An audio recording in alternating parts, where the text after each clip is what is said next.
Thanks for watching. Don't forget to like, comment, share and subscribe. السلام علیکم ورحمۃ اللہ وبرکاتہ۔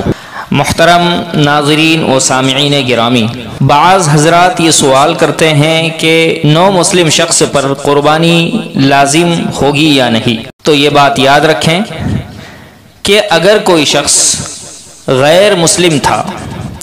اور ایام قربانی میں مسلمان ہو گیا، یعنی ذی الحجہ کی 10ویں تاریخ کو یا 11ویں تاریخ کو یا 12ویں تاریخ کو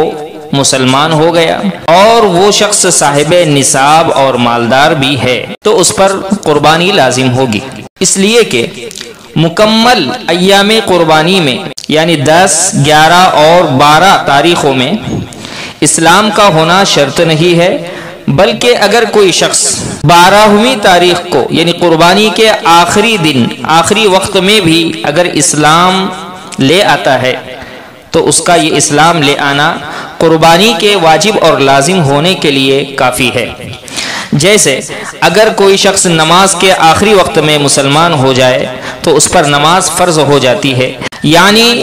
قربانی اور اضحیہ واجب ہونے کے لیے اور ادائے اضحیہ یعنی ادائے قربانی کے لیے قربانی کے دنوں میں سے کسی ایک جز اور ایک حصے کا پایا جانا بھی کافی ہے، تو ایسے شخص پر قربانی لازم ہو جاتی ہے، جیسا کہ علامہ کاسانی رحمۃ اللہ علیہ بدائع الصنائع میں فرماتے ہیں وَلَا يُشْتَرَطُ وُجُودُ الْإِسْلَامِ فِي جَمِيعِ الْوَقْتِ مِنْ أَوَّلِهِ إِلَى آخِرِهِ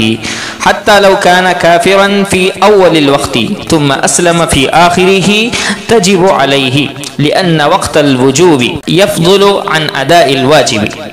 فيكفي في وجوبها بقاء جزء من الوقت كالصلاة۔ جلد 6 صفحہ 281، کتاب التضحیہ، فصل فی شرائط الوجوب، طبع بیروت۔ والسلام علیکم ورحمۃ اللہ وبرکاتہ۔